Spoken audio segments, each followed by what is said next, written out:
Dugdale. Oh, hello everyone. I'm Tony Dugdale, songwriter and musician, and this is the legend of the Traveling TARDIS.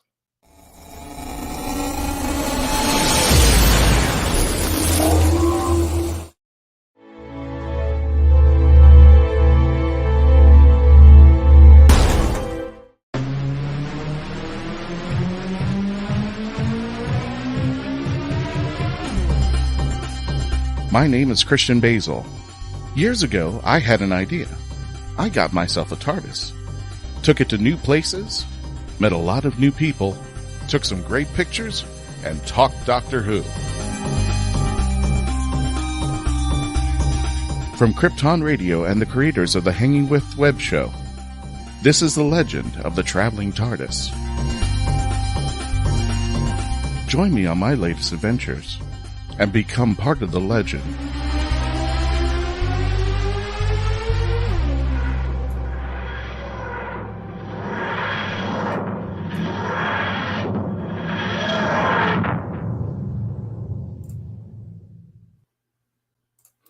Hello, fellow WHOvians. Welcome to another edition of The Legend, the Traveling TARDIS. For those of you just joining us for the very first time, don't forget to hit, or people who've been around for quite some time and just haven't had a chance, don't forget to subscribe to our YouTube channel. Like, share, subscribe, comment, everything. Tell everybody and everyone that you know your favorite Doctor Who podcast online here on the YouTube channel. We are very close to getting to 2,000 YouTube subscribers. I mean, we're less than 100 away, and just 100 of you coming over watching us. If you're watching on the Facebook page, on our Twitch channel, YouTube channel, by all means, make sure that you subscribe today and make sure that you let everybody know what your favorite Doctor Who podcast is out here. Tonight, we've got a special guest.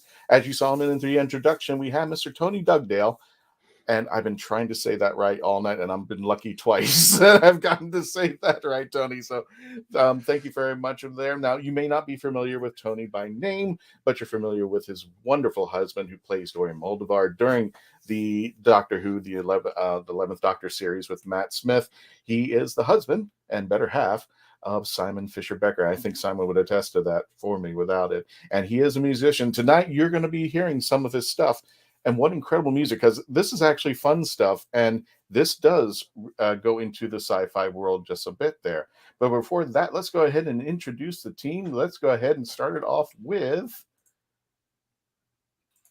I removed him by accident.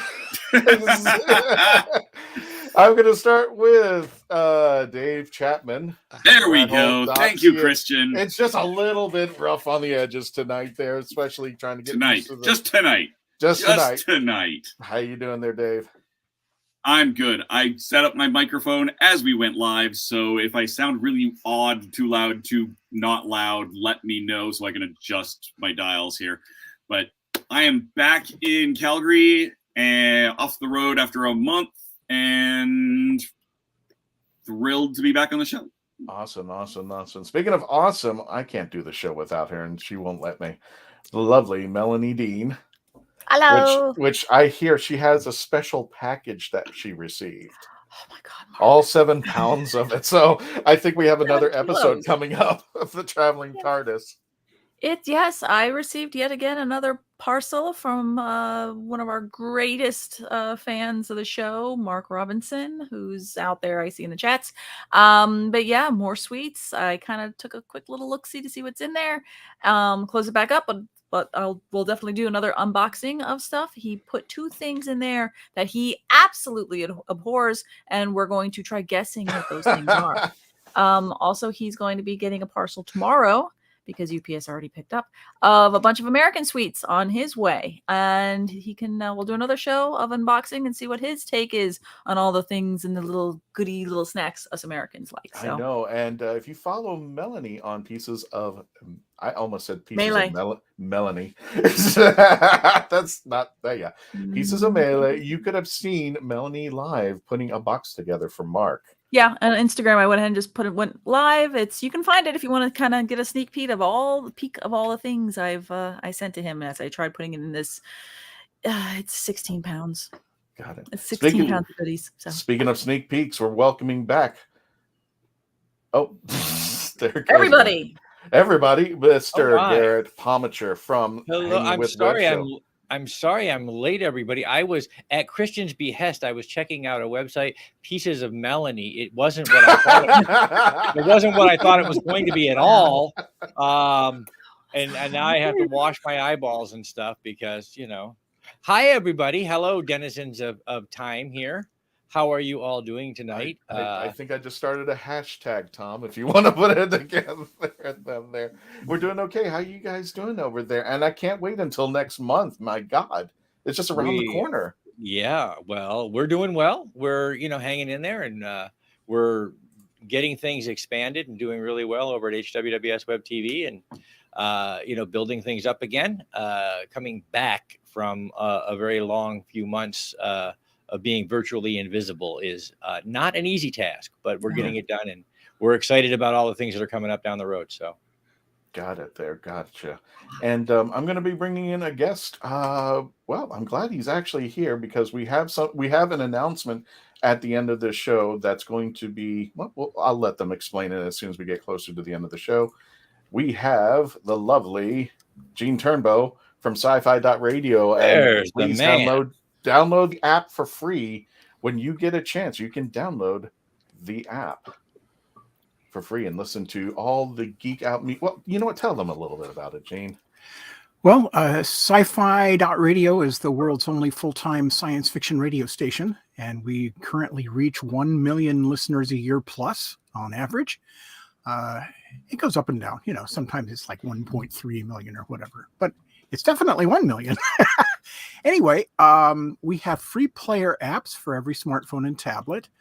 If you have an Alexa device, one of those Amazon speakers, you just say the keyword for it and say play sci-fi.radio and it will.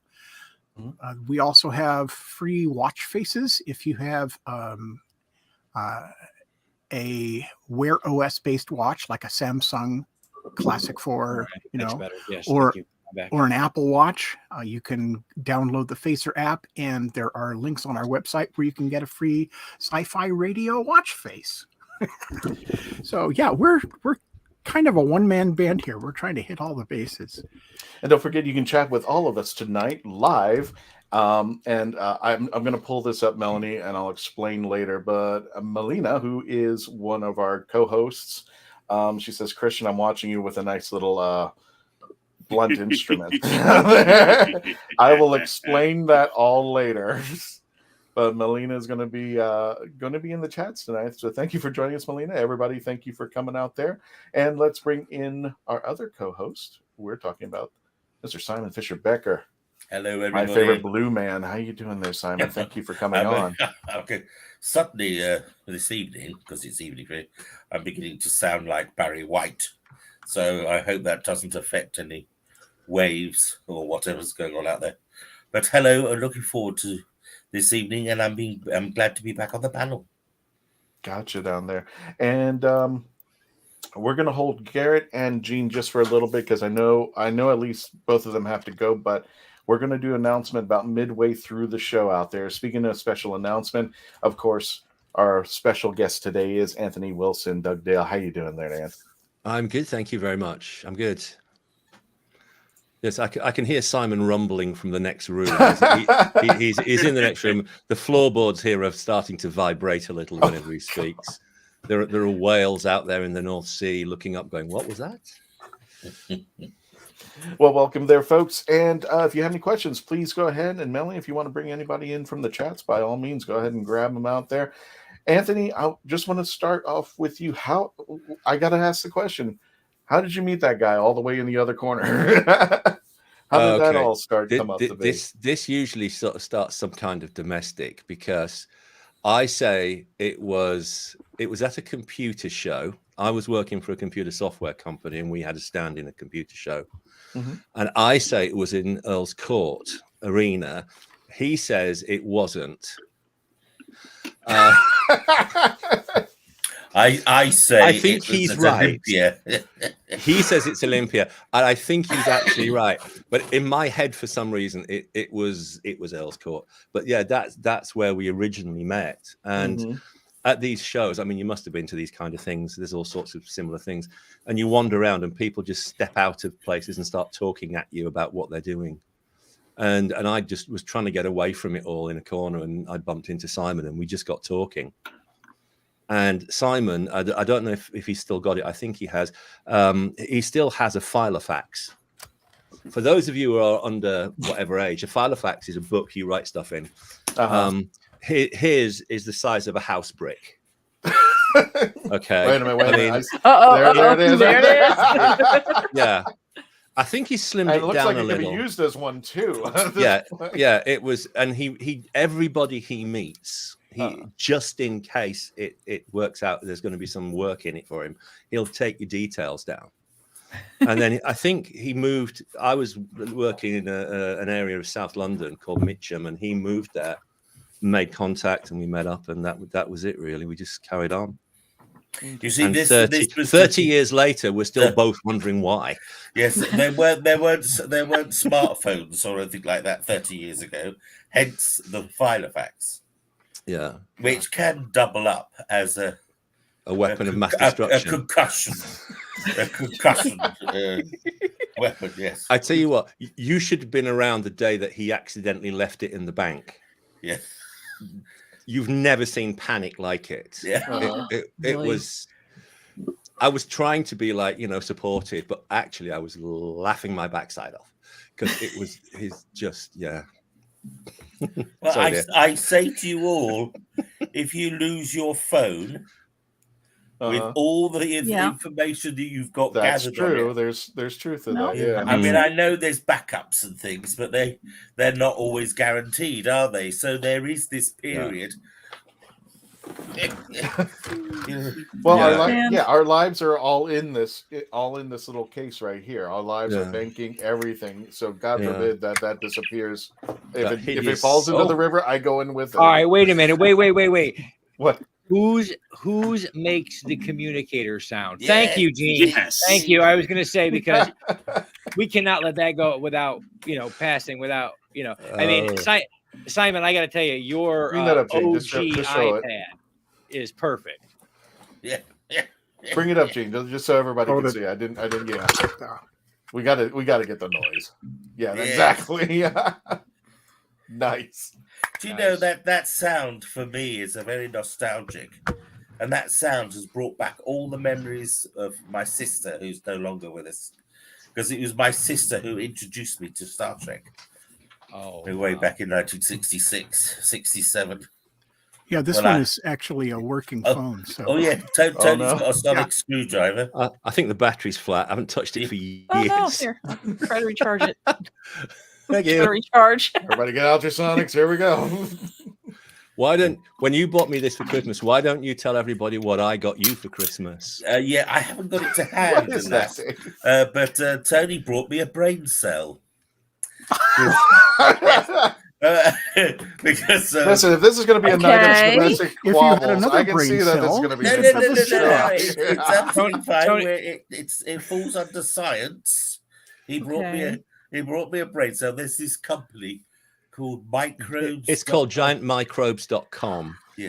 Oh, are they little yes. plushies? Yeah, they make the little plush, quite big plush toys. Yeah. And a friend of ours is a microbiologist, and he put us onto it. Tony, I'm there's fairly all sorts certain of that the things. girls here in the office want to know where they can buy brain cells.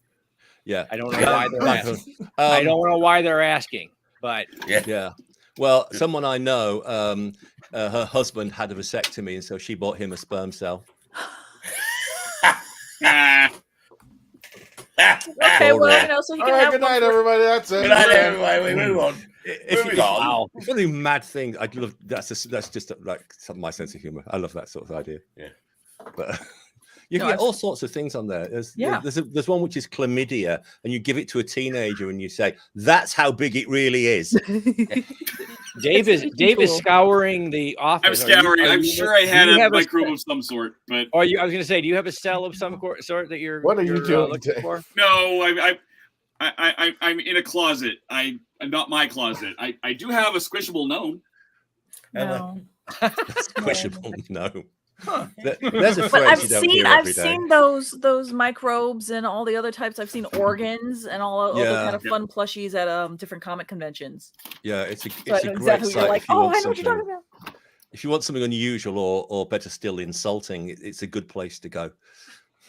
Mm-hmm. Well, when we come back from a commercial, we'll straighten this all out. We'll get back to the interview when we I wreck the return, place and again. you're going to listen while you get a chance. You are for tonight. You're going to hear some of Tony's music. When we return, please continue to stay logged on, tuned in, and become part of the legend. Here we go.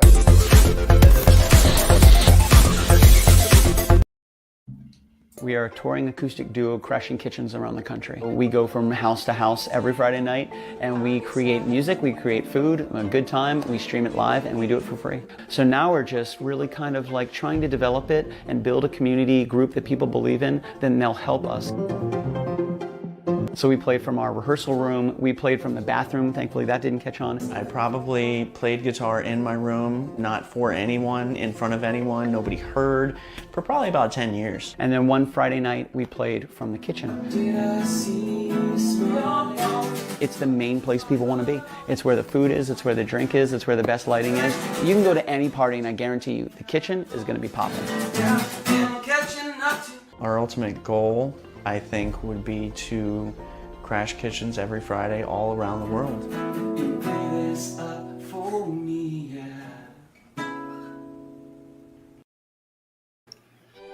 Hi, my name is Jamie Engel, critically acclaimed author of The Toilet Papers, Places to Go While You Go, a short story collection suited to match your bathroom needs. Only have to go a little? No problem. I've got stories under 1,000 words for you. Far from poopin'? I've got you covered, with stories over 5,000 words to keep you occupied, while your latrine stays occupied. And that's not all. The Toilet Papers is endorsed by the fine folks from Squatty Potty, the stool for better stools. But don't take my word for it. See what Dookie the Squatty Potty unicorn has to say on YouTube. You won't be disappointed. Well, I've got to go. But you can grab your copy of The Toilet Papers on Amazon in ebook or print, or get an autographed copy from me at therightangle.com. And don't worry, I promise I'll wash my hands first. The Toilet Papers. You might just stay in the bathroom longer than you need to.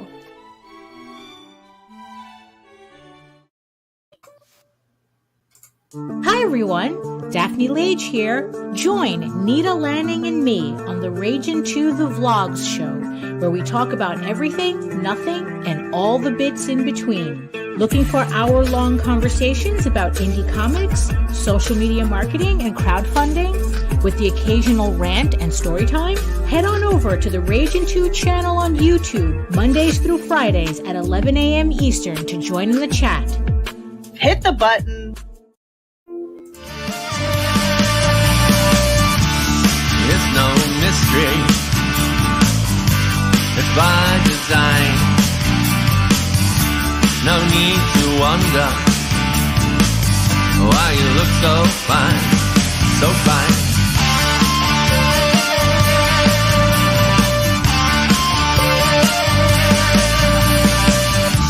If it was destiny, would I believe? And ladies and gentlemen, welcome back to the Legend, the Traveling TARDIS. My name is Christian Basil. We have special guest, Anthony William Dugdale, musician and half of Mr. Simon Fisher-Becker, all the way on the other end. David's looking rather green at this moment. Yeah, that can't be easy. Another special. Nice. Sorry. This is Dave the Dinosaur. Everybody, if you got a plushie, go ahead and bring it on out here. Here we go. This is fine. And I did find the virus. Oh. I don't actually remember. Anyway, back to the interview there, folks. You just saw one of Anthony's songs out there. Anthony, tell us a little bit where you got music. When did you pick up the music bug? Where did it all start for you? A long time ago. I started out, I think it was January 1966 when I started on the violin. A couple of years later, they switched me over to the viola because I wasn't a very good violin player. How they thought I'd be a better viola player is a mystery I've never understood. I continued with that through to about the age of 14. And I was 12 when the guitar came along. And that was it really for a long time. For probably over 10 years, music wise, I really didn't want to do anything else. And then into the 80s, you started to get synthesizers that were reasonably cheap and drum machines, and that side came in, and it sort of went on from there. So why did you pick synth pop and particularly the drama? Because and I'm reading this from the site that I just put up over here. You can check out Anthony's music at anthonywilsondugdale.bandcamp.com/release for those of you listening to the audio. Glam rock meets art rock meets proto rock, proto punk, proto punk meets sci-fi rock meets new wave synth pop meets 1960s TV themes with a hint of steampunk and a touch of prog rock. Yeah, I'm a pretty mixed up guy, if I'm honest. Apparently, but that's just it. I don't really go for one particular genre of music. I'm much more interested in songs, and they can be from absolutely any source. It doesn't really matter what style of music it is. If the song catches me, that's fine. And over the many years, all sorts of things have done from playing classical music as a child, listening to an awful lot of comedy music as a child. I mean, there was, huge amounts of that going on in the 60s for me. And then, glam rock, and then Bowie came along, and art rock, and just exploring everything that I got into and finding out as well where it came from. So sort of backtracking into the 60s with people like Lou Reed and the Velvet Underground. So, I mean, that track you heard, that kind of happened because I introduced Simon to Lou Reed's Transformer album. And I just went off and listened to a bit more Lou Reed, and that song just I think I just got the vibe, and that song just emerged one day in that kind of, I call it proto punk because it's punk music really that was happening 6-7 years before what we know as punk ever happened. And you had bands like Iggy Pop, the New York Dolls, Lou Reed sort of in that vein, and some of the early Bowie stuff. There's a distinct kind of hard edge, very fast, short, snappy songs, all that kind of thing going on. And that's really where that one kind of evolved from. But as I said, there's so many influences and bands and areas that I never know what's going to turn out next. Yeah. If you go through the album, it's just like that. Everything, there's stuff coming from every angle. Tony, with such an eclectic bit of styles that you like to emulate, how do you pick a style for a song? Is it depending on the subject matter, or how do you decide what's going to be what? It tends just to happen how it feels. I don't usually sit down and think, okay, I'm going to go down this route. They just evolve. Maybe something triggers it. There's just something about the idea that suggests a style. You got something. There's a track on the album called 20 Questions, which simply started out with something Simon did that triggered an idea, and I ended up, for some reason, it took me down the route of like the late 60s Beatles, George Harrison. There was just something about it. So you've got tablas and slide guitar going on and that sort of thing. It's just what it suggests, and I tend to just ride with it. And the song, I won't say the song writes itself, but I just follow what it feels like, where it should go. And rather than forcing it, I don't generally try and say, okay, this is going to be this or this is going to be that. It ends up what it is. It's just, I find it's the easiest way for me to work. Hey, Sophie. Everybody says hi. Hey, Dan. That's a great sound, Anthony. And actually, Dan Hollyfield is a musician as well. So, Anthony, do you prefer Anthony or Tony? I can see you got a collection of guitar. What's your favorite one? Well, yeah, I usually get. Let me show everybody what you got going in the background. I usually get called Tony. If I'm called Anthony, I'm usually in trouble. What we got back there. So if I hear Simon go Anthony, I know on the show. It's all. Yeah, I know. It's like, what have we got? I don't really have a favorite. I use whatever I feel is I need. Again, they all sound very different. There's at the front there. There's my 12-string, which is all the acoustic guitar on the album was a 12-string. There's a Takamine sitting behind that. I don't know what that is, but it's the same one Pete Townsend uses apparently. There's an Epiphone Les Paul behind that.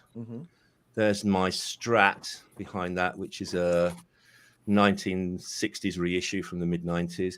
Behind that is my oldest one, which is an Ibanez semi-acoustic I got in about 1980. But you don't have a favorite. You just no, they're all different. There's the Telecaster behind that. There's another semi-acoustic, a Yamaha behind that. They all have a different character. They all sound different. They all feel and play different. Right. So it's generally again, I'm going by the feel of it. Having said that, on the album, most of the electric guitar you hear is the Telecaster, which I did for consistency through. I wanted certain consistencies through all the songs, because I knew there was going to be all sorts of things going on. So I wanted a few things to at least kind of track through everything. So I used the Tele on most of it. The Les Paul and the Strat showed up in bits. Actually, on that one you just played, that's all the Les Paul.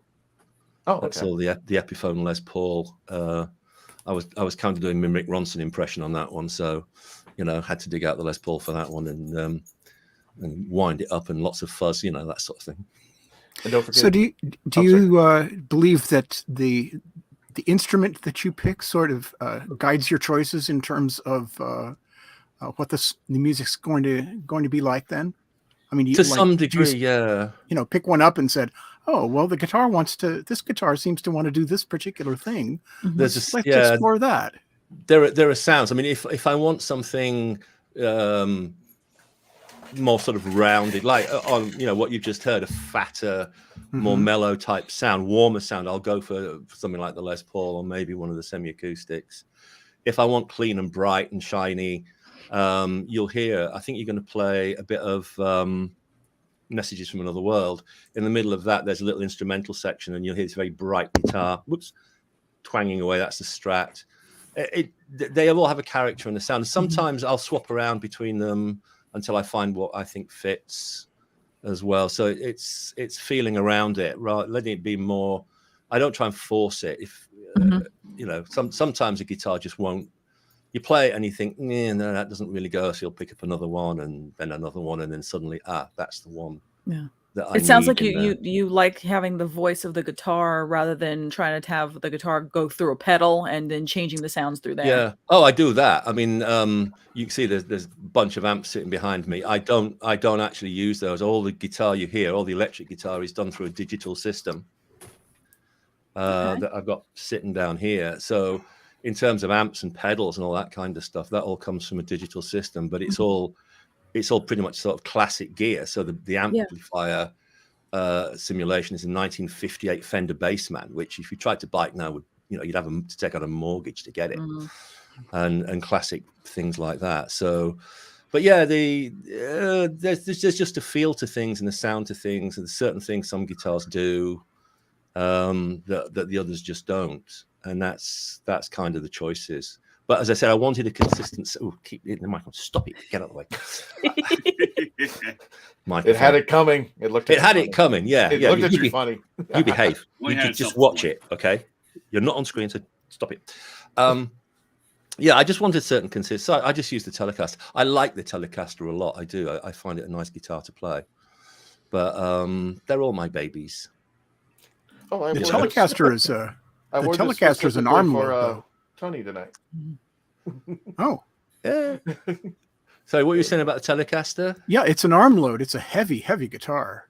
It is. I mean, but Les Paul, that's a real, it's why you get a lot of older guitar players now, like Alex Lifeson. He has them hollowed out inside because he just can't. His back won't take the weight of a Les Paul anymore.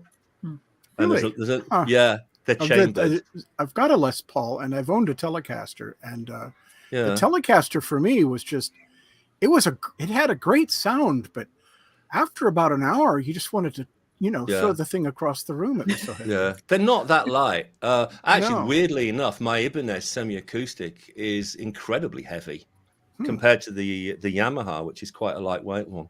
But I mean, most of the playing I was doing was sitting down, so that wasn't really a thing. I wasn't sort of, Are there any of your songs?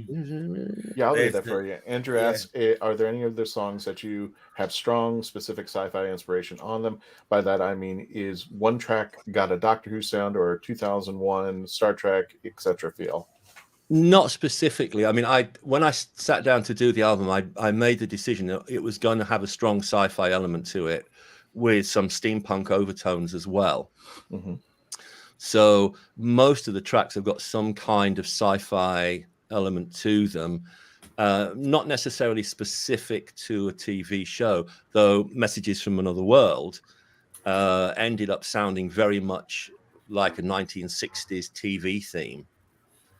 But that just kind of evolved into that after conversations about watching sci-fi as a kid, and Jerry and Sylvia Anderson's shows. Things like, Fireball XL5 was the first one I remember, but all through the 60s they were doing these shows, and Barry Gray was writing the music. And my favorite was the theme tune was Joe 90. I love that one. It's a great theme tune. And that weirdly became a hit in dance halls in the early 1970s for some bizarre reason. Really? Yeah. I have a question for just our other guests. Garrett and Gene, are you staying for the whole show? Or are you able? Or do you I'm able to stay for the whole show. Garrett, I'm here for as long as they let me stay. Oh, okay, gotcha. Okay, then we'll keep the surprise at the end for Anthony when we return, and we're going to have a special clip from that song "Message from Another World." When we return, ooh, yay, Fireball XL5. When we return for our commercial break, Yes. Please continue to stay logged on, tuned in, and become part of the legend. Stand by.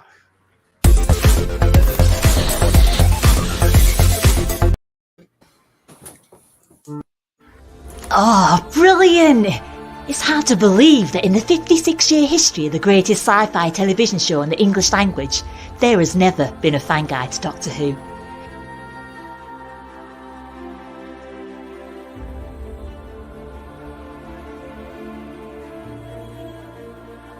The official books might give you what they think you need to know, but only a guide written by a true fan will give you what you really want to know. Join WHOvian, the brilliant Mackenzie Flaw, as she takes you on an intensive journey inside the world of the first female Doctor.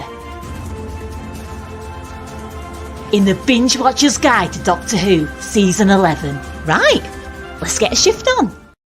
You have more options than ever before when choosing a film, a television or internet series, a book to curl up with, or even a radio show or podcast. Get to know the people who are creating for you. The Hangin' With Web Show, hosted by award-winning author and journalist G.W. Pomacher, is the internet's fastest-growing web talk show series. The Hangin' With Web Show features professional, yet casual, in-depth interviews with creative arts and entertainment pros. Meet the people behind a digital revolution in creating more quality content than ever before in the history of media. Find the Hangin' With Web Show on YouTube, Facebook, or Twitter, or simply go to www.hanginwithshow.com. That's www.hanginwithshow.com. Meet the Doctor. I'm the Doctor. But not the one you were expecting. All right, sexy. It's time to go home. Doctor Who Velocity. Streaming now. Welcome back to the Legend of the Traveling TARDIS. My name is Christian Basil. I'm the host of this show. We have special guest Tony Dugdale, who is the husband and musician of Simon Fisher-Becker. And we are, don't forget, if you are joining us for the very first time, that's a lot of music going on out there. Please subscribe to our YouTube channel. Don't forget to subscribe. And now, ladies and gentlemen, messages from another world. Empty space, empty world, silence in the night, dreams beaming in out of nothing. Destiny will arise, there's something in the void, leaving the atmosphere ringing. And when darkness falls. And welcome back, ladies and gentlemen, our special guest, Anthony Wilson Dugdale. Hello. And Simon Fisher-Becker. Also, we have our guest panelist, Garrett Pomacher from the Hanging With Web Show, and Gene Turnbow from Sci Fi Radio. Also, Melanie and Dave, awesome people with the show. Getting a lot of noise in the background. Anybody in traffic? It's Gene. That's Gene. Oh, that's Gene. That's me, the gardeners. I'm going to mute my mic until. Yeah, I've been trying to be good on muting you. Yeah, or you could do it. No, either way. Either way. Yeah, if you could mute my mic, that'd be great. Okay.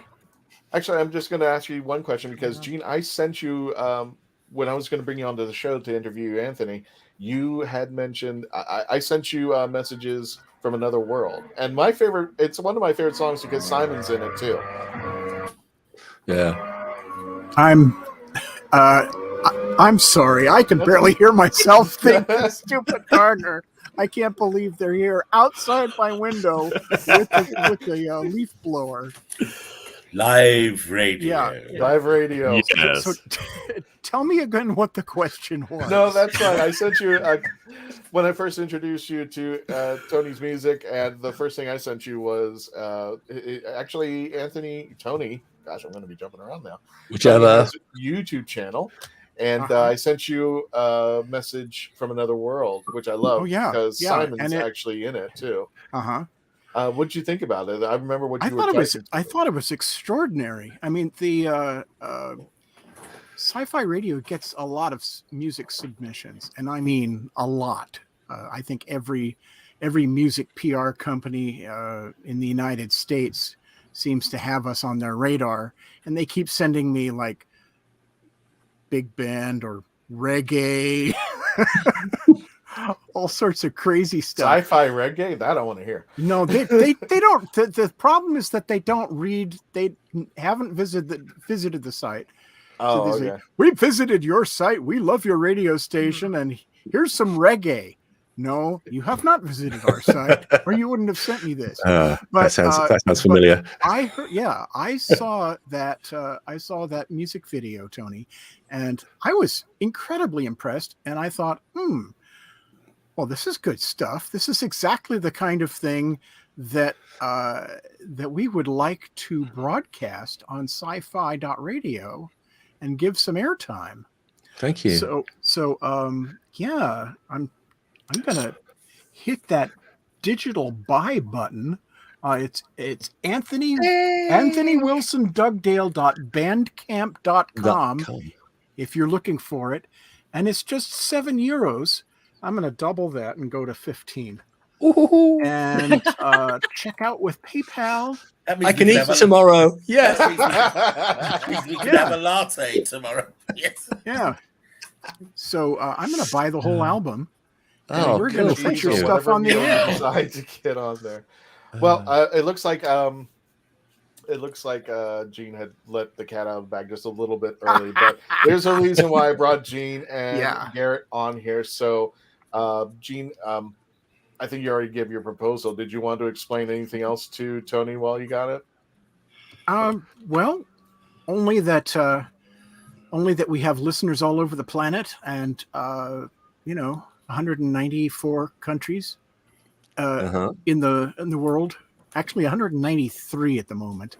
There are two that we're not getting any listeners from. One is Ukraine, because they have other problems at the moment, and the other one is North Korea. And they've never tuned in. I mean, that's just mean, isn't it? It's just mean.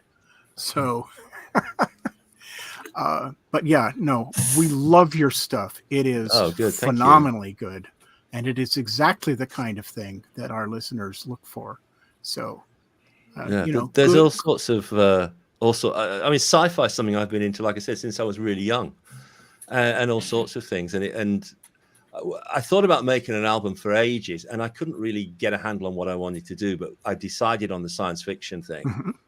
And sort of the steampunk influence came in as well, because Simon started after Doctor Who. Simon started going to sci-fi conventions, and I went along, and I started seeing people in the outfits, and it interested me a lot.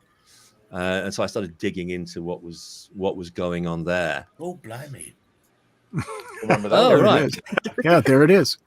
Oh, right. It's very, very difficult to. That's our living room.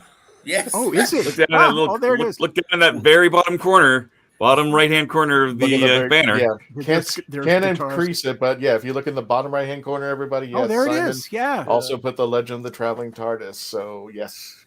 And then further to the right, you can see a couple acoustic guitars. Well, yeah. I wonder whose those are. That was when I was putting the guitar rack together. I built it in the living room and loaded it up in there just to make sure I got it right before I transferred it in here. What you can't actually see, if you move around a little more to the right, you can't really see it. Is there's a spiral staircase that goes up to the loft space in the corner. But, it reminds me of the Treaty of Norbury. Oh yeah, Tony at one point had a warehouse of guitars. No, not quite. That's a hyper. Hang on, domestic about to kick off. Yeah, I was gonna say, I'll go make some popcorn. I could just put a camera in your house and we'll just record live. And this should be a reality show. No, I will concede that was a hyperbole, but there were an awful lot, and so we did come to an agreement that he could have a maximum of 10.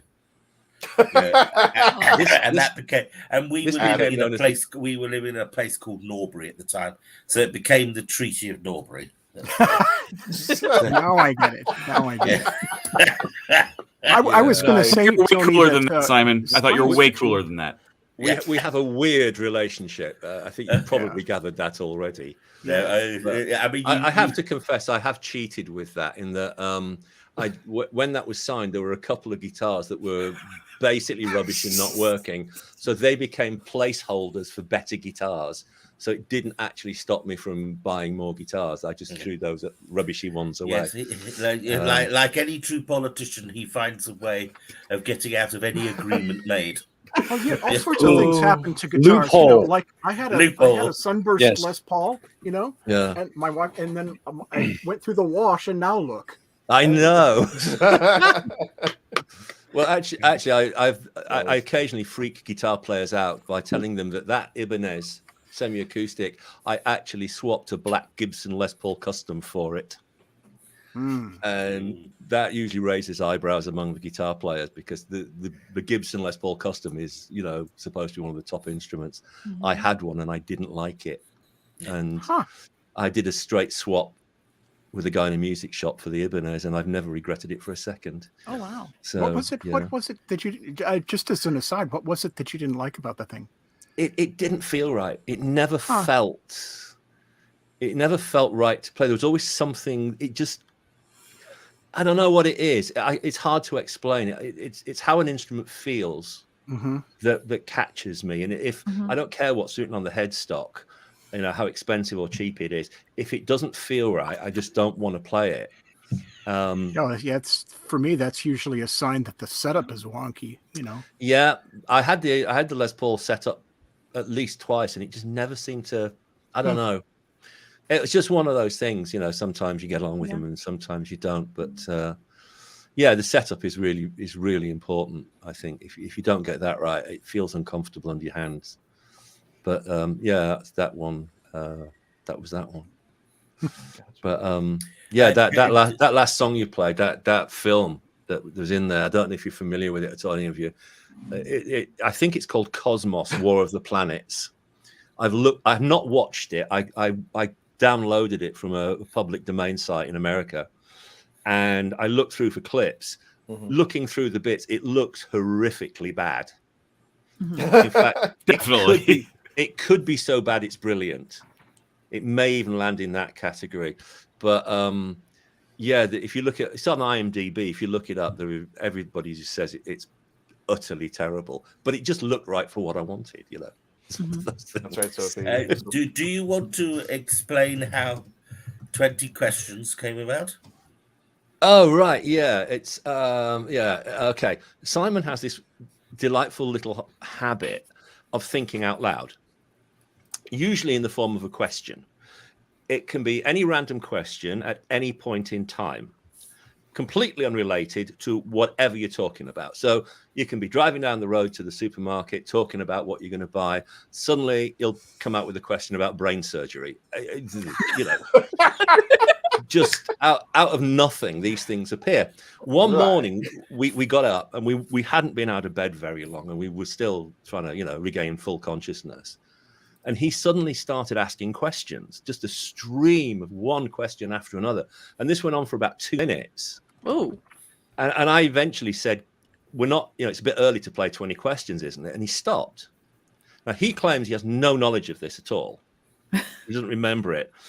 And then suddenly my songwriter's radar kind of went off. And I thought, 20 questions. There's an idea for a song. And it was one of those, I just followed what came up. And it was like, okay, write down the first 20 questions that come into your head. So I did. And then my brain said, okay, photocopy that, chop it into slices, one strip with a question on it, throw it in a bowl, mix it up, pull them out at random. That's your lyric. And it just, then I went, that's a bit philosophical, isn't it? A bit esoteric, a bit, I know, George Harrison, tablas. And off it went. And it was just this kind of roll of how it, and it is just me singing 20 questions, one after another.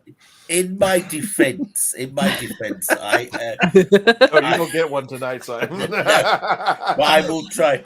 I find, particularly now I do more writing, that I'm trying to build an arc. I've got lots of ideas, and it's trying to put them together in a complete arc. And I find when I'm sleeping, my brain sorts it out.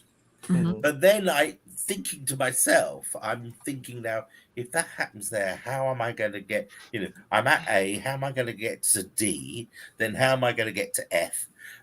But then what I've now discovered is I verbalize that. Mm-hmm. So it all depends who I'm with, really.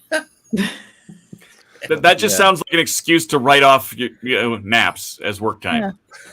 Yeah. Which, by the way, everyone in this room completely endorses. Yes. We used to fight naps when we were 5 years old. What were we thinking? I know. I don't fight them anymore. Now. In fact, I triple the time that I need a nap for it. Dan Holyfield says Bowie called that process of writing lyrics cut-ups. Yeah, I've seen video of him doing it. He actually developed a piece of software with someone, and I don't know whether it ever got released, but it was based around the same idea. You just put lumps of text. I've actually got one, I think, on my phone. I think there's an app you can download which does a similar sort of thing, or a piece of software at least. Mm-hmm. But yeah, it was just that's the way I did that one. And it was one of those songs that the idea hit and I just followed. I wasn't really in charge, if I'm honest. It just kept going and happened. It doesn't always. Most of the time I have to work at them in some way, but that one just rolled out. We got a final commercial break coming up, and a little surprise from Garrett from the Hanging with Web show Indie Spotlight. He'll explain that and why there's a little surprise to that. For those of you listening to the show, you can check out Anthony's music at Anthony Wilson Dugdale, DUGDALE.bandcamp.com/releases. You can check it out for yourself. And it's really great music. When we return, we're going to also play one of Tony's other songs, Silhouette. When we return, continue to stay logged on, tuned in, and become part of the legend. Here we go.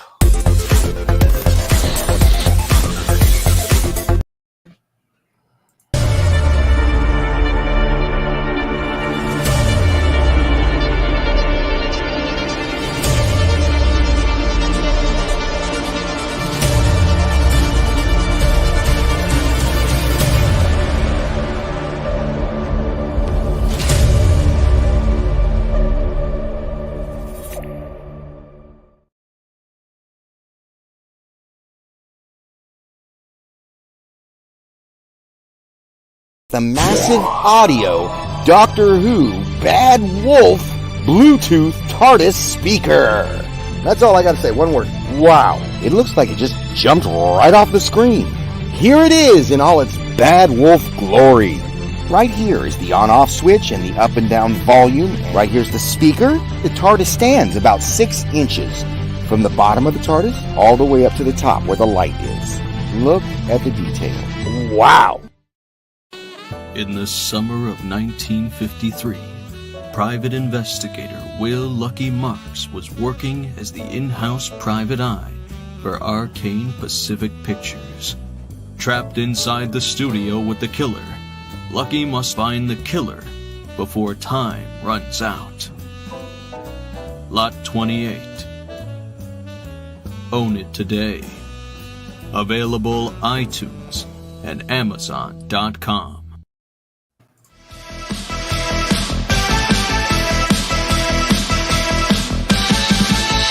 As the time goes ticking by, angels look me in the eye.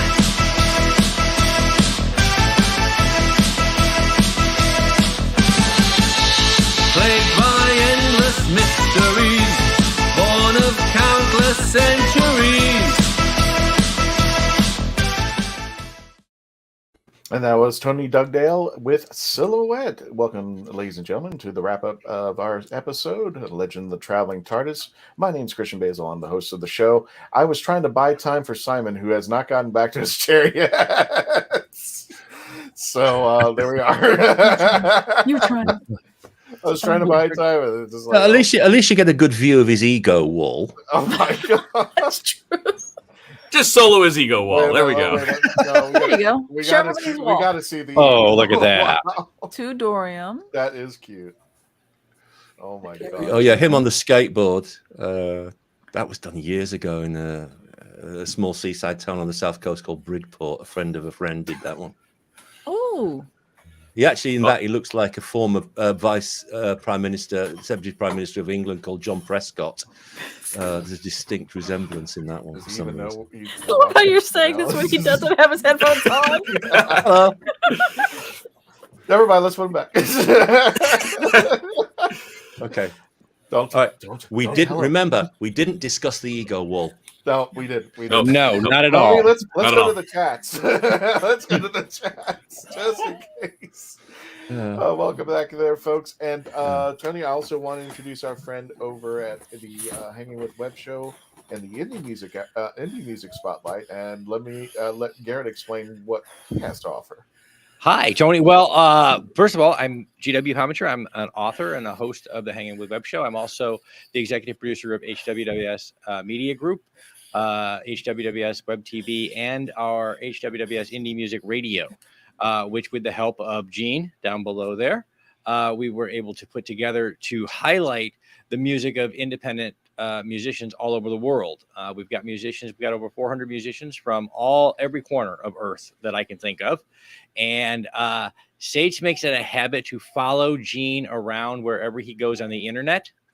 So she has already been over to get all of that music that Gene was kind enough to buy earlier. So thanks for setting a poor example, Gene, because now Sage has got me paying for music. But we wanted to welcome Tony to the HWWS Indie Music Radio family. We'll be spinning those tunes across the globe as well as Thank Gene. you. So Thank you very we're much. very happy to welcome you aboard, and we look forward to hearing more. We've heard the songs that that have been played here tonight from the videos that Christian has shared, but we'll be listening to the rest of the album real soon and putting it up on the radio. So if you want to listen to Tony's music, you can now hear he's been expanded over to sci-fi.radio. You can download the app for free, check out all the music, and listen to any of our episodes of The Legend of the Traveling TARDIS on that app. And also, thanks to Garrett and the wonderful team over at the Hanging with the Web show, you can also listen to Tony's music now. Going to be playing on the Hanging with Web show Indie Spotlight. Did I get that right? Not at all, but that's okay. We've all met Christian. We know how this goes. I remembered it when it was the Indie Hour. So it was. That's actually how it started. It That's how it started out as started. 1 hour we were doing as a podcast. We were just playing indie music that had been sent to us from some of the musicians that have sat here in the chair. And after a while, we had enough music, so I didn't know what to do with all the music. I couldn't do it in an hour. So I reached out to Gene and said, Gene, I know you do the web radio thing all the time. You need to help me out here. And Gene was able to get us started and broadcasting so that now we have over 400 artists. I think there's over 150 hours of music just preloaded and in rotation every week. And it's it's grown phenomenally. We have a top 10 that goes out and gets published every week with an indie music top 10 company that posts that so that indie musicians can actually move up the charts, which is really hard to do these days. So, we've been able to build from there, but we turned it into HWWS Indie Music Radio, and it's available as of right now. We're working on our Google app. We had some difficulties with that, but we have our Amazon device app. So whatever you named your Amazon device, if you simply call it by name and tell it to play Indie Music Radio, it'll play us. Cool. So, and you do have to enable that skill, I guess. There's a place for that. The girls whisper all kinds of stuff behind the scenes. I have no idea what they're talking about. But something about needing a couple of those brain cells for me. I don't know why. Little brain cells. But yeah, with Gene's help, we've been able to get that up and live and been able to get the music of some fantastic indie creators out there. So welcome, Anthony. We are looking forward to having your music on the air. Wow. I wanted to add one more thing while we're on that subject. Usually a radio station will pick, 2 or 3 songs from an album and just play those. But we've heard the whole album, and every single cut that you have on your album, What If, is so good that we're just throwing the whole thing in. This is a very uncommon thing. How would we rush of blood to my ego? I don't know. How would Gene and how would we have to sit here and choose these songs? Why would we do that? There's so many great. One of the things I like about the album is that, there are so many styles representative, and the influences are coming from all over the place, and yet it speaks with a singular voice. Absolutely. And I really appreciate when an artist has that much control and understanding over what it is they make. Because for a lot of artists, it's a haphazard thing, hit or miss. But Tony, you have an idea of where you're going and what you're doing with it. Yeah. I mean, I've always in my life liked a certain degree of organization, but a certain degree of chaos. and I like to mix organization and chaos together. And so I made production decisions before I started.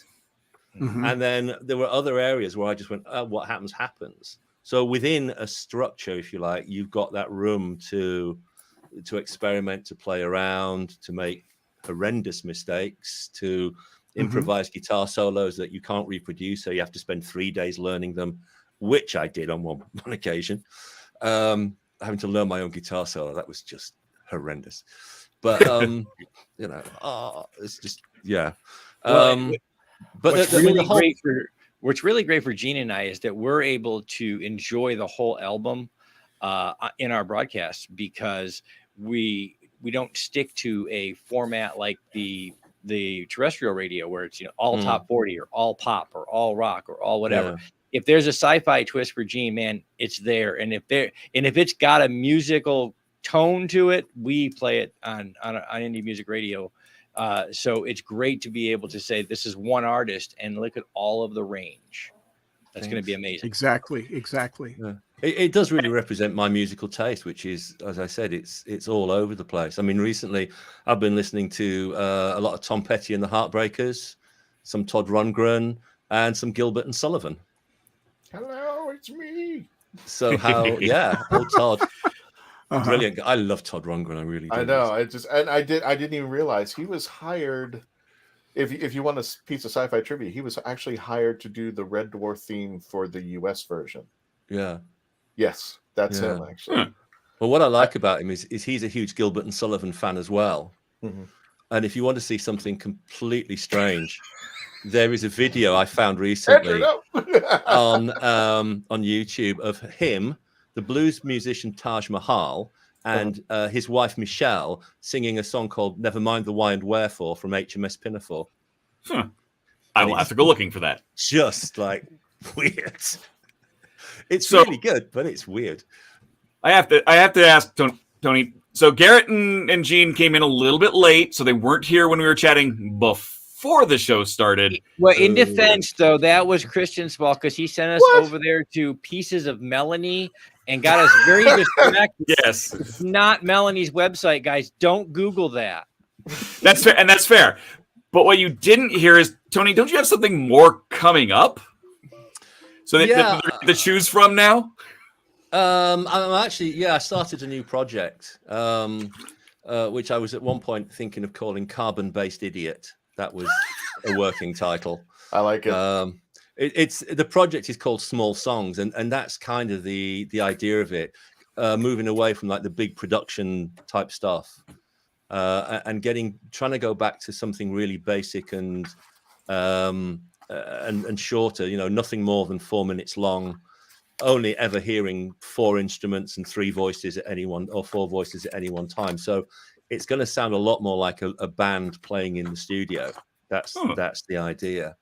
I'm sure there'll be sci-fi elements in it, but I'm not specifically pushing that side of it. But I'm sure it'll come out because, you know, as I said, sci-fi's been a part of my life ever since I was like 4 years old. That's fair. No, that's exciting. More. Well, but what always happens, and this always happens to me, when I sit down and think I'm going to write a 3-minute pop song, I end up with a 10-minute epic. Or if I think I'm going to write a 10-minute epic, I end up with a 3-minute pop song. And I've accepted that. That's just the way things work for me. So I'm fine with that. So saying I'm going to write little short songs, you're probably going to end up with a double album that's just 1 track or something like that. I don't know. I'm in for that. Bang. Well, just need to put it on stage, on a stage show. Yes. It's the Rick Wakeman effect. Yeah. I've written John Anderson. I've written a TV series called Hello Lovely, and Tony's written a rather good theme tune for it. So it'll probably need retweaking. Yeah, it's really it's barely the standard of a demo. I rattled it out in an afternoon, but he set me this wonderful task. He decided in the lyric he wanted the names of some of the main characters, which are all based around towns and cities where they either live, or the actors he has in mind, where they live or where they were born. Okay. So I had to somehow work town names into the lyric. So I turned them all into puns. Oh no! Yeah. So there's a character called Wandsworth, a character called Brighton. You know, there's a place called the Wirral, which is an area just to the southeast of Liverpool, and the line there is "We're all living in a 10x8." So I did things like that to it. You know, Brighton, you could only be right on. Things like that. So I broke them down and used them in other contexts. But fancy running into you, Basingstoke, that sort of thing. Yes. Yeah, I'm not sure how I'd fit Basingstoke in. But the Wirral is where we filmed the series Puppy Love that I did a few years ago. Yeah, so because that's where Joe Scanlon grew up, isn't it?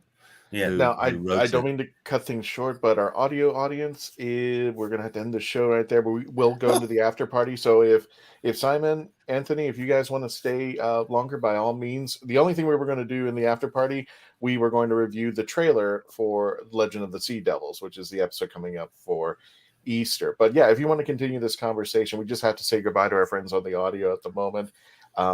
Everybody, if you haven't had a chance, please don't forget to subscribe. You can listen to TLTT on iHeartRadio, sci-fi.radio, Spotify, Apple Podcasts, CBSradio.com, Speaker, wherever you listen to your favorite podcasts, you can download and listen to us. But definitely the best place to go is sci-fi.radio. Nothing bad with the others, but definitely you want to check those out if you want to listen to us on the audio. And don't forget, you can also, as you can see scrolling at the bottom of the screen, youtube.com, youtube.com/The Legend of the Traveling TARDIS.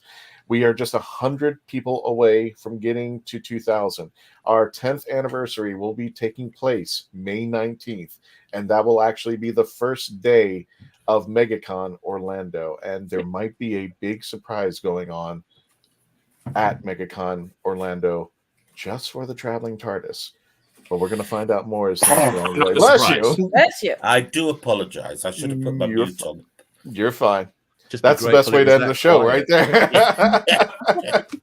So we're heading into the after party. For those of you listening, you can check us out on the YouTube channel. Everybody else, thank you for joining us. We're going to continue on right into the after party. So thank you. And always, please stay safe and become part of the legend.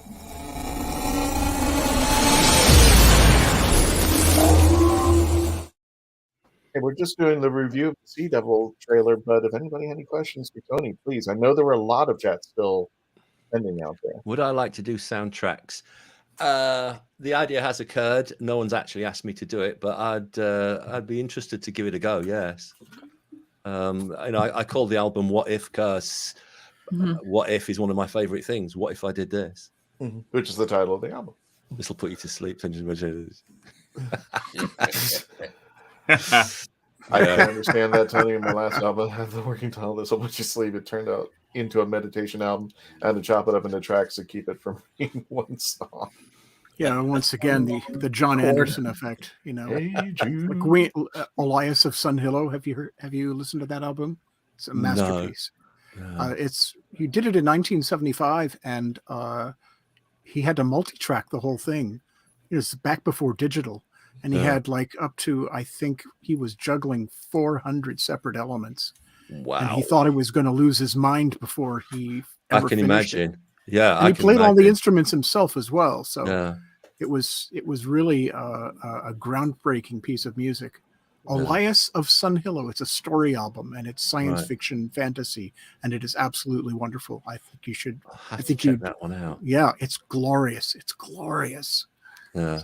I'll be rewinding this whole episode and going this one and looking up this one and looking up this one. Oh, Rick Wakeman, Journey to the Center of the Earth. That's the other one. Yeah, I used to. I had that on cassette. Mm-hmm. For those of you who don't know what a cassette is, forget it. Google it. I used to play that. Like I can remember as a teenager playing that. Lying in bed with a little pair of headphones on at night, repeatedly playing it. I loved it. I really did. Yeah, every now and then I'll pull it out. And, like when I have to DJ, I'll do a special, and we'll play that in the whole album. That's one of the good things about being having our licensing in Canada. Because the United States has rules where on the internet you can't play more than, I think, 2 cuts from a particular album during an hour, and you can't play more than 2 cuts from an album in a show back to back. And Canada has no such rules, so we play whatever the heck we want. This is why we like Canada. Just one reason we like Canada, which is why I was able to put your entire album onto our new music playlist rotation, which I did while we were on the show. So yeah, it's already up. I recently introduced Simon to Wakeman's Six Wives of Henry VIII. There was a relatively recent live concert, wasn't it? I have not heard this. I haven't heard this one. Yeah, it's on YouTube. They did it at Hampton Court Palace, in front of the Hampton Court Palace, which they wanted to do originally. That was his idea way back in the 70s. And he wrote to them, whoever, and said, "Can I do my concert in front of Hampton Court Palace?" And they said no. But eventually they said yes, about 3 or 4 years ago or something like that. Wow. So, took them I don't mean to cut off, but Melanie, you've been blinking in and out. I thought it was my computer that was being overloaded, but you're going in and hi there. There she goes. I just removed myself. Well, then let me see if I can. There we go. That works. Tony, let me ask this: what was the most challenging song that gave you the hardest time to write? I don't know the one. As I said, there was the one that really. There was a bit on the last track called Subterraneans where I did a guitar solo and I knew what I wanted and I improvised it, and it was a bit messy. And then I realized I had to re-record it, and then I realized I'd improvised it and I couldn't remember what I'd done. Oh yeah, and you had to learn your own solo. So I sat there, and it was like I literally spent the best part of 3 days, because I can't really read or write music. So I had to I had to sort of notate down what it was, like each note and where I was going, and just learn it. That drove me a bit crazy. The worst part of the whole process, because it wasn't just playing and writing the songs, because I effectively produced it, engineered it, edited it. The editing part of it was, for me, it was the closest I came to giving up, because it was just so repetitive and dull. The mixing stage was quite hard because I didn't really know very much about it. And I listen back to it now and think, well, I could have done that bit better and so on. You So never know. I mean, it was sounds just the whole, really, really well produced. It was just You the did whole you did a stellar process. job. It took, 2 years, 8 months from start to finish. Oh, God. I started in April 2019. Messages from Another World actually came into existence about 3 years before that, because the voice at the beginning, Simon's voice at the beginning, we recorded in the living room at our old place down in London, didn't we? On my smartphone, and uploaded it, and then I messed about with it. That was done there. And I think Dave mentioned Electromatic. That started then as well. So Electromatic came into existence maybe 3 years, but only as bits and pieces. And Simon's voice, I just remember that because I kept rewinding the track. And I just listening to Simon. It did sound almost 60s like retro sci-fi. That's the kind of sound you would hear on a computer or something like that. Yeah, I mean, the recording wasn't that great. And then I shoved it into a bit of software and I changed the pitch. So the first one is higher, the second one is much lower, and then the third one is his normal pitch. But I've added distortion and stuff to it. I wanted that old sound of an announcer on the radio, you know, the classic BBC sound of the voice. But it's good. Yeah. There's all sorts of bits in there that were difficult, but I just kept working away at it. I nearly passed out on the third chorus of Electromatic, doing the backing vocals. That was there's a little backing vocal line in there. And the chorus gets longer each time, and then the last chorus, and I follow the bass line, and I'm going do that sort of thing, and I realized that I was breathing too much, and as it went on, I could feel myself inflating. Like this. I didn't need as much air as I thought I did, so I was instead of just a little one, and I could feel myself getting really uncomfortable, and I started to get dizzy because I was hyperventilating. Right. Oh, so I had to do it in little bits and then chop it together because I couldn't get through. And I always do like 3 takes of each line and then comp a good one out of it. And it was I nearly fainted at that point. So you're getting lightheaded. Yeah, because I just sucked in and forced so much air into my bloodstream. I was starting to get dizzy on it. There was odd things like that. But I've always been a problem solver. I mean, that's what I've done. How can I do this and live? Yeah, but I've always been a problem solver. So when a problem came up, I sought solutions out to things. It's just something I've always done. So yeah, it might be tricky, and I might have no idea initially, but I'll sit there and work it out and find a way around it. I know I'm going to get a PM from cheat. Simon. I'll cheat. I'll happily cheat. It gets me what I want. The technology's there. Why not utilize it? Well, yeah. I mean, this is it. I mean, and with the digital stuff, I mean, a lot of the editing, it's no worse than editing a document in a word processor. It's really not that much different. You know, you can copy and you can paste, you can slide things around. Yeah. You know, you can move things into place. It's all. The only thing that limits you is the power of the computer in the end. And I ran it on a fairly standard Windows 7 machine. I mean, it wasn't anything special. Gosh. And it just about did it. There were moments when it fainted on me, but shutting things down. Yeah. Actually, there isn't that in itself wasn't too bad. You have to shut some things down. You do get latency. Yeah, latency can be a problem. But again, you can work around it. Melanie, I'm just going to get a picture from Simon and goes, yeah, so Tony is working on another album. It's Tony on the floor. It was such a weird experience, that bit. That was like, what's wrong? What's going on? Why am I feeling so weird? And but there are times because we're both being productive on different things. Me and with my writing, Tony with his music. And it's very clear that we're both thinking about our own projects. So you find that we're sitting in the sitting room just staring into space with no conversation going on unless I verbalize a thought. And then one of us will say... In the form of a question? Yeah. Yeah. One of us will say, I'll be back in a minute. And 2 hours later... Yep. we stroll back in and go, oh, what happened? I've got something I want to get down. And yeah, But and it is funny how things just pop into your head. Mm-hmm. You know, yeah. Because I think once you get into a creative mode, it does. Like I say, you've got this kind of radar that just, oh, I'll have that. It can be, you know, things. Sometimes they appear out of nowhere. And also, you listen to a group of people, and they say something, or there was something on the television the other day, or the radio, and somebody said, "Oh, I missed that because the cat had diarrhea." And I thought, I'm sorry, I've got to steal that. I'm definitely going to find a way of putting that into something. I will say that's a sentence that literally makes you stop all thought processes. What? It was a very funny statement, and she was being very serious. Yeah.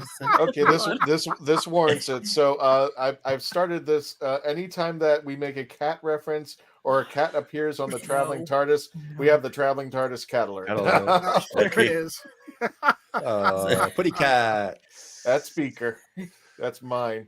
And he's too heavy to bring on the show, and I really don't want him bouncing around in my show.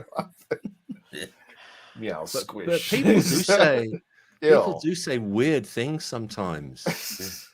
That works, don't they? They phrases you never thought you'd hear another human being say, and you sit back. Where did that come from? How do you arrive at that point? Yeah. And you tell someone else, and they just, you don't have to write comedy a lot of the time. It just happens around you. Mm-hmm. No. You know, human beings are hilarious. They really are a lot of the time. I mean, there's times where I'll be in different, like, just online little chat rooms or just kind of think tanks and stuff for art, and somebody will just say something offhand, and usually my go-to is story time, because that just nope, wait, we are stopping right now. What on earth are you referencing? Yeah. I'll go get the popcorn. I dropped the fork and the bulldozer stopped, or something like that. And she's just like, and then it's one of those. I remember Lewis Black saying something about listening to things and going like, if you listen to it too long, your blood will shoot out of your nose. You're like, what happened there? Do you ever get that thing where someone says something and all you need to do, it's the way they emphasize a word. Mm-hmm. They'll just change the emphasis on a word, and it suddenly means something completely different. I tend to hear that a lot. A friend of mine started me doing this years back. He just said one thing. There's an old song called "What Is This Thing Called Love?" No, and he said, thing called love? What's this thing called love? It's all in the punctuation. Yeah, what's that in the road ahead?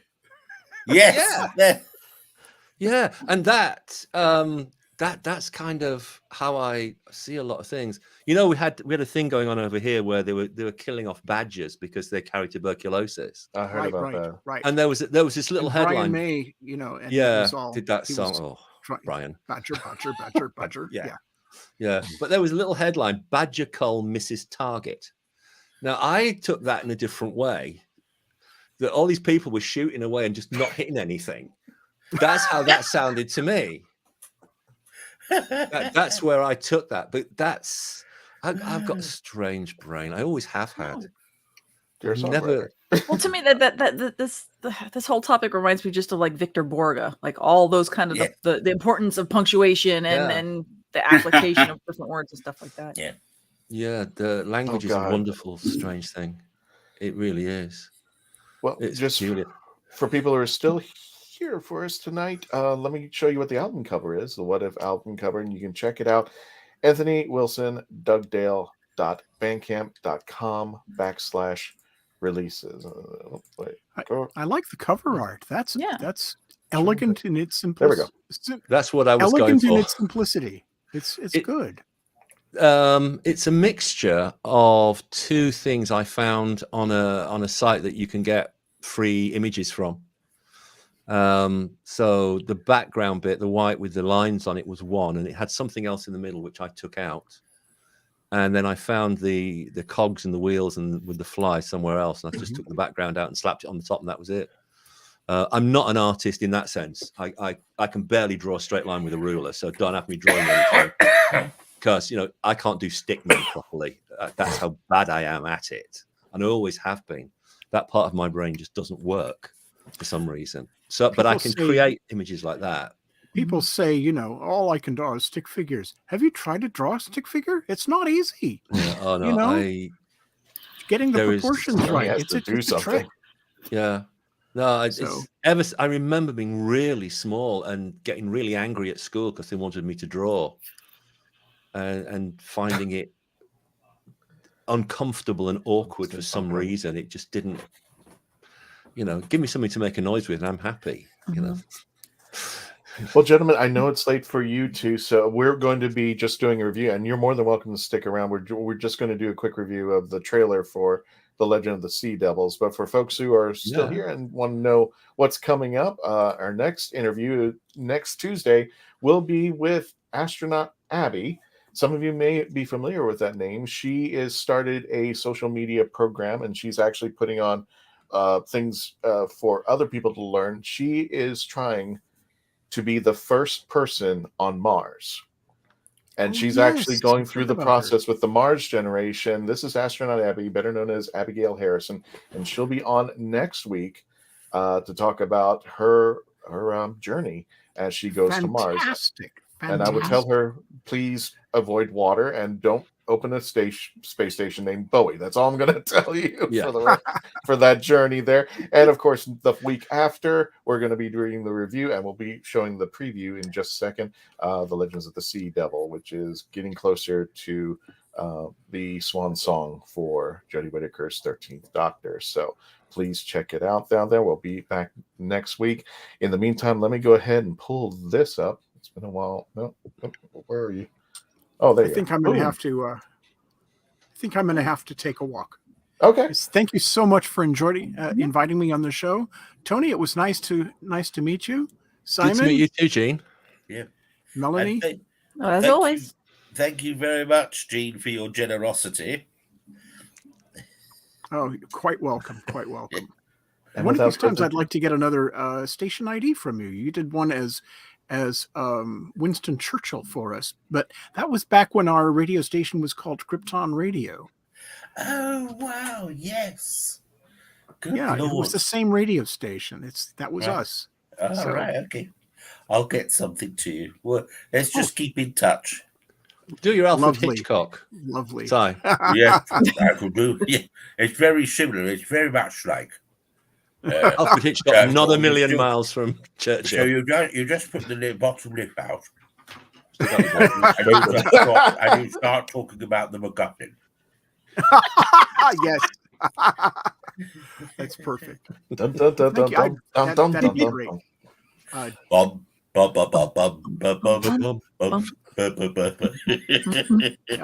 Gene at sci-fi.radio is the email address. I just had an idea for a Halloween special now. Good night, everyone. Good night. Good night. Good night. Stopping by. And without further ado, here we go. Here is the trailer for The Legends of the Sea Devil.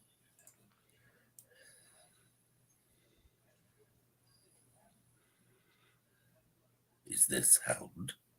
Is there sound, Christian? There should be. Hang on a second. It looks like it's muted on the. Oh, is it? I'm sorry. Yeah. Yes, it is. I'm sorry. Let's try this again. Well, take two. Here we go. Well, the weird part about it is I don't think I can. Nobody understands that. I don't think I can hear this. Sea Devil. I still can, but I hope you can.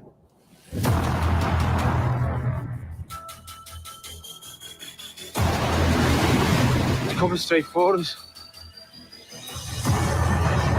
That's impossible. Madam Ching, Pirate Queen. Where's the crew?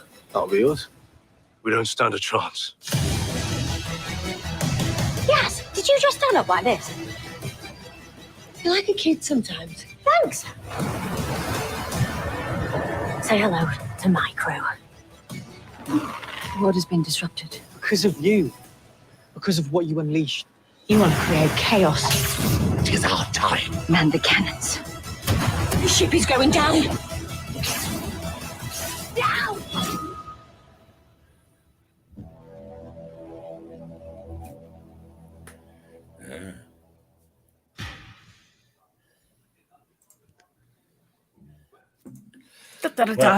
Da-da-da-da. What do you think? On a personal basis, I was terrified.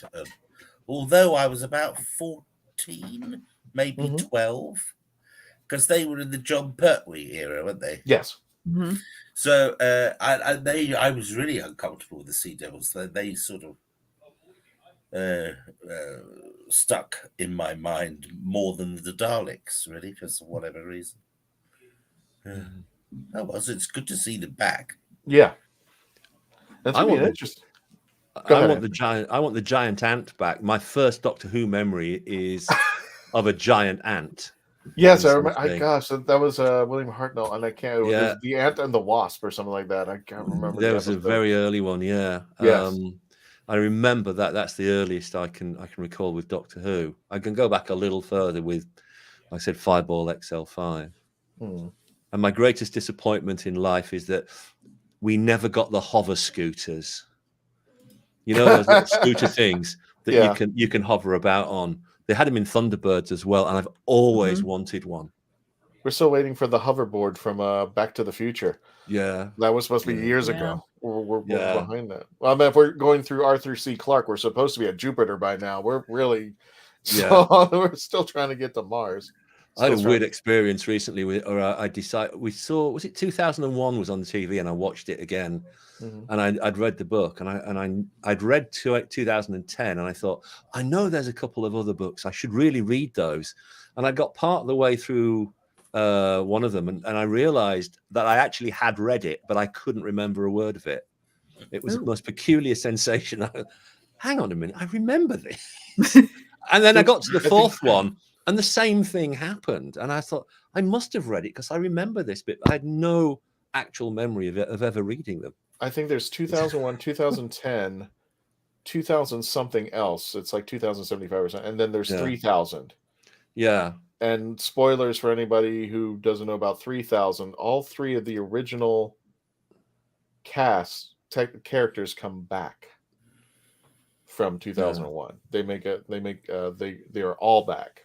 Yeah, Hal and the guy who gets thrown out, and in fact, the story is actually revolving around the guy who got ejected from the ship. He comes back 1,000 years later.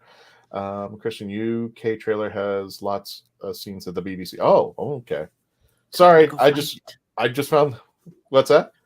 Time to go find it. Time to go find it. Okay, hang on. I must admit, I've not seen it yet. Okay, I will try. I don't think it's been on terrestrial television over here yet, has it? Well, I don't know. I've seen something, I think, on. I don't know, but not on television. See, we tend to record a lot of television, Christian. So we miss Mark out. has the link for you. Yeah. Nice. Oh. Well, let me copy and paste. Dang it. That's because that's a screen. You need to go into hang on. I got the BBC one. Hang on. Okay. Weren't that hard to find? Let's see here. It's just me doing admin work right now. No worries. The funny thing is, I recently there's a book. It's more geared. I would say it used to be geared more to a more younger audience, and it's an audiobook. It's through Audible. It's called Rivals, but then they ended up going that, and it's very humorous, and that it talks about like just rivals throughout history, whether it was. It's on mute again. No, I haven't played it yet. Oh, thank you. Yeah, I don't know why it's doing that. There we go. I think it's nice to have a doctor with the same accent that I grew up with. Mm-hmm. All right. I used to have the same accent that Jodie Whittaker has in this. All right. It's just changed over time. Oh yeah, I lost my Yorkshire accent a long time ago. Okay, I'll play. This is the BBC version. Hang tight. Sea Devil.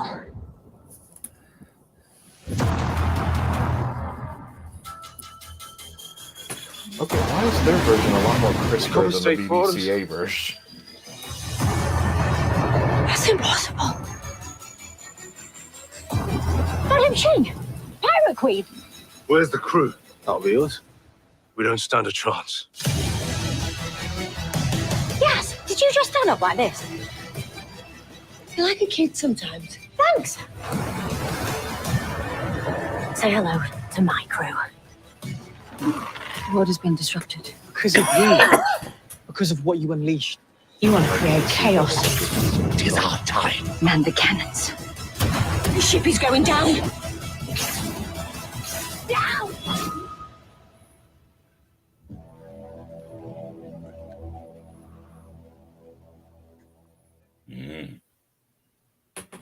Don't forget to click below and subscribe to the official Don't forget to subscribe to the official Doctor Who YouTube channel. But it's another Doctor Who item that they're using somebody from history. They're using a historical figure. That's cool. Thoughts, Melanie? I didn't hear your thoughts. Oh, no, I had just listened to an audiobook where it actually had spoken about her and her how large a fleet or a kingdom she basically had, where she was a pirate queen, and that she learned how to take what pirating was and all of throughout China and kind of privatize it, but actually kind of unionize it so that everybody paid into a little bit of it and had life insurance and had all these other things, and were able to have they were able to draw different territories and all this kind of stuff. So she literally was a queen where she had an insane reach. So it's kind of interesting that they're using it under their historical character. So for me, I'm kind of like, ooh, how much of it is, is it going to be, kind of accurate, because this was such a long time ago. Heck, they can't even agree what her name was. So, but I'm interested because, again, it's another character. We're seeing another monster from the Pertwee era as, who was it? Somebody in here said that we also saw them. Dan had mentioned that we also saw the Sea Devils once in the Peter David era. The Warriors of the Deep. Yeah, so it's kind of neat that we're getting another old kind of baddie coming back and a little bit of a history. So here's hoping we're getting a nice little episode in a couple weeks. Be interesting to see. Couple weeks for Easter. And I'm hoping there's a prediction that the Merca comes back. That would be interesting how they're going to pull off the Merca on this one. So poor Dan wearing a actual pirate, like he came out of Gasparilla Parade. He does. He really does look out of place on that one. Oh, sir. What was it? The only other time that I can remember there was a pirate was it the Curse of the Black Spot? I'm trying to remember other pirate, Doctor Who pirate versions, and I think that's the only one I can think of. The one with the 11th Doctor. With Hugh Bonneville. Yes. Yeah. What ended up being the infirmary somewhere at the very end. The only other one was Enlightenment. That doesn't. It really does matter if you think it counts because it was a space race in pirate ships. It's totally different. Vaguely remember that one. Vaguely remember the woman who played, and she was just awesome. I can't remember her name. They just passed away recently, but she was the female pirate in that, and she was just. It looked like she was just having a great time playing that role. I hadn't seen Enlightenment in a while, but that was the Immortals, I believe. The Eternals. I'm sorry, the Eternals. They could not die. So. Oh, thanks, Dan. Yeah, because the original one you had I know that was BBCA. You would think they would be the same. It's Mark says, I think the visual effects look amazing and Sea Devils looks fabulous. I just hope the story is good. I think that's what we're all. That's what I think we're all. I think that's what a lot of people are thinking, because that for me has been. For a while, the stories haven't been well told. Particularly, Andrew, thank you. Linda Barron, was the pirate from Enlightenment. There she is. Linda Barron. That's the bad thing when it comes to storytelling. It's I don't mind having. I tend to go into things with the bar pretty low. I just want beginning, middle, end, decent plot. I want I will watch movies like the popcorn kind of thing. I'll watch a Fast and Furious. I'll watch a Transporter because I know this is just going to be like a video game action sequence and there's not going to be a story, but I'll just sit here and eat popcorn and enjoy some air conditioning. Okay, bar's low. Yeah, I'm not looking for Citizen Kane style, I think the thing is that Russell T Davies set such a high standard when he was running the show. And I think once he left, something changed in the production process. And I don't think it's the writers. I think somewhere in there, someone isn't being rigorous enough editing the scripts. Because, and I really noticed the very first episode that Peter Capaldi did. There was a lot of repetitious dialogue and bits that were being said that didn't need to be. I spent, beginning of the 2000s, I actually spent about 4 years writing scripts.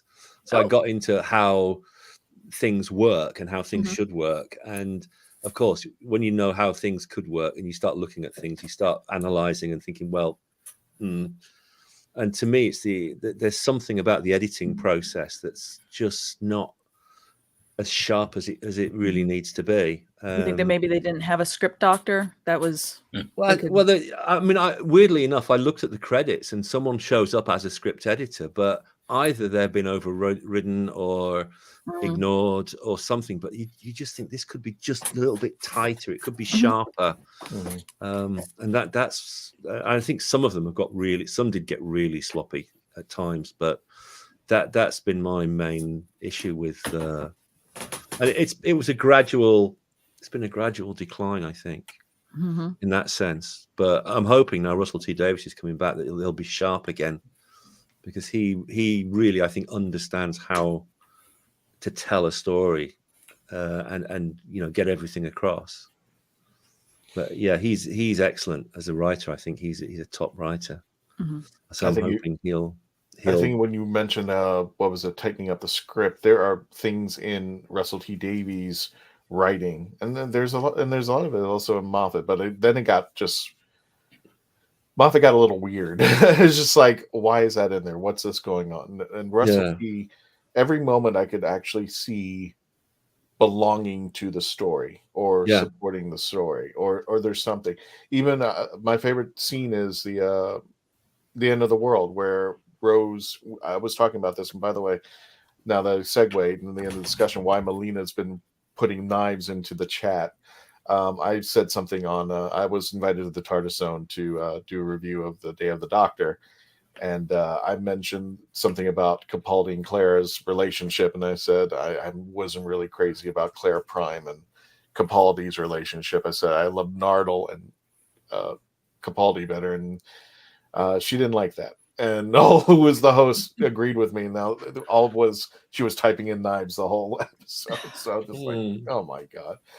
Having said that, the end of the world, where there's just a scene where the two of them, this thing where the Ninth Doctor is showing Rose the pain that he's going through. And now she's finally getting it because she got to see her world get blown up. And it ended for me perfectly, because the next thing she goes is, "Do you smell chips?"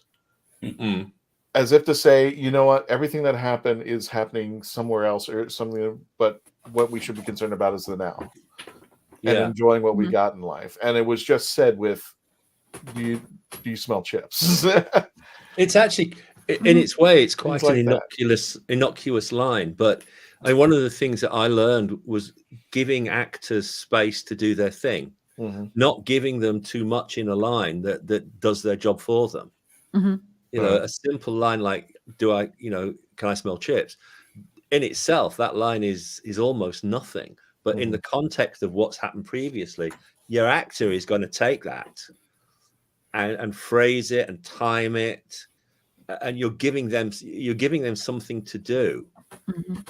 And that, I think, sometimes it's very easy. I mean, there's a couple of things we've seen fairly recently where everything was really on the nose for the actors, that there wasn't any, they were reciting lines because they were being given absolutely everything.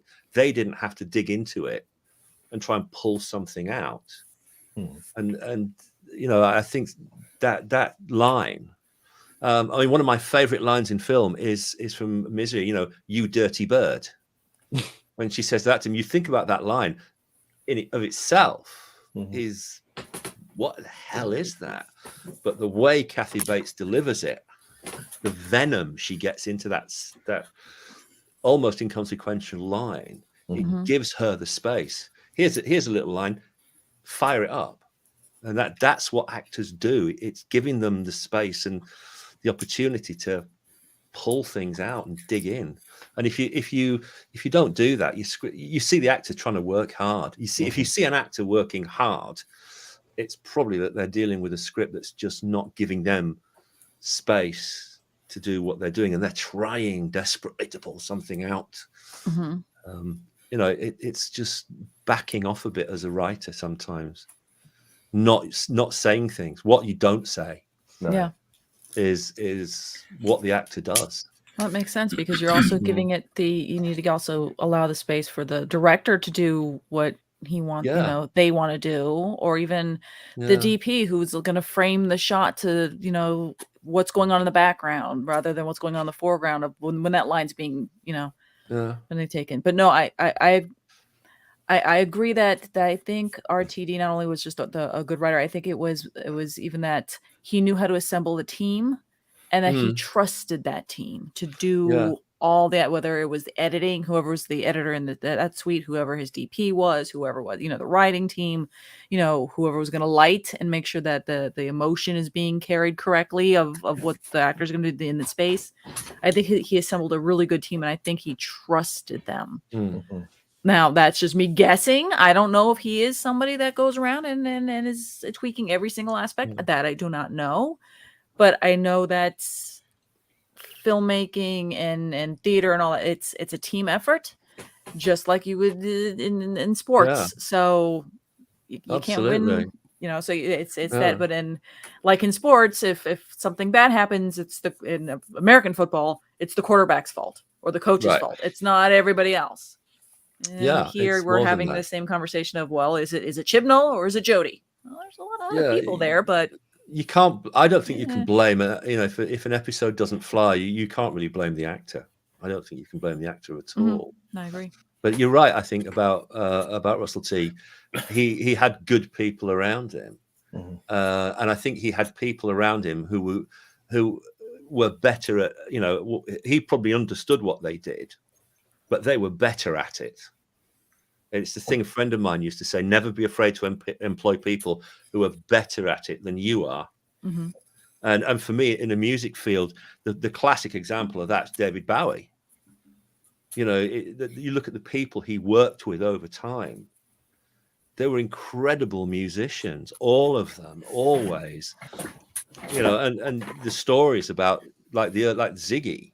Ziggy was, it's a few songs on a 12th string, and he'd turn up in the studio, rattle it out, and Mick Ronson, the guitar player, would go, right, I got that. Bowie would just leave. And then Ronson would do his thing. And Ronson was a top level musician. He was classically trained and everything. And he pulled it all together and arranged the songs and did the orchestral arrangements. And I think Bowie learned from that he needed people around who were better musicians than he was. And he moves on. He gets Carlos Alomar, he gets Adrian Belew, he gets Mike Garson. These guys are top people. And I think you need that. You need to act. You can't be in total control of everything. And if you try, you're probably going to make a bit of a mess of it. You need to allow good people to do what they do. I think, and maybe that's what started to maybe go a bit adrift. I know it's past Simon's bedtime, so we'll make this the last text. It is like Buffy episode Hush, the only line in the whole episode right at the I think we should talk and wonder if Doctor Who should have a Hush episode. That would be a challenge. I think that'd be a huge challenge, because I know that at that point, I think that was Whedon's response for his writing, saying everybody telling him how brilliant a writer was, and here he turned around and wrote something with no lines. No lines. One line. That'd be kind of cool. Show the skills. Well, but there's one of my favorite Big Finish episodes is it's written by it's just Paul McGann and India Fisher. Well, it's Scherzo. Yes, Scherzo. Thank you. Scherzo. It's all it is. I picked it right. Yeah, you picked it right. Yeah, it's just the two actors playing each other, and it's with Rob Sherman's writing. That's it. That's all it is. And Rob Sherman was told they're entering another universe. and he had to explain through two actors how this universe functions and has nothing to do with ours, just by these two talking. And plus they had to go through this love-hate relationship because Charlie confesses her love for the Doctor, but the Doctor reciprocates and says no. or rebounds and says, nope, I don't love you. And they enter the new universe. So there was so much going on that he did with it. Anyway, folks, thank you so much. Again, you can check out now Tony's music on the Hanging With web show, Indie Music, and also on sci-fi.radio. But if you want to purchase it for yourself, there you go. Anthony Wilson Dugdale.bandcamp.com/releases. Check it out for yourself, and I'll put the link in the description later on in the YouTube channel. Is it not /? I never know what that thing is anymore. This is why people just say // It's // But we never know what that / is. The good thing is if you do purchase the album, you can download it right then and there, and it gives you a ton of everything from WAV, ALIC, AAAC, MP3s, 2 different types of MP3s. You can download it in many different forms because I might have already done that. Tony, Simon, thank you so much. Melanie, it's been a pleasure. It really has. It really has been. And of course, the added bonus of the surprises. I hope you enjoyed the surprises, Tony. I thought you would. And now you can go I'm stunned. You're going to be out there in the universe. I was wondering how I was going to promote it. Pieces of Melanie. Or pieces of Melanie, I should say. Oh, my goodness. Okay. Wrap it up so these two gents can go to bed. Oh, well, that's how I wrap it. Good night. Everybody. Goodbye. And enjoy the silver. Become part of the legend. I've got an appointment in 12 hours. Oh, okay. Well, go to bed. Wrap it up now. Here we go. Good night. Right.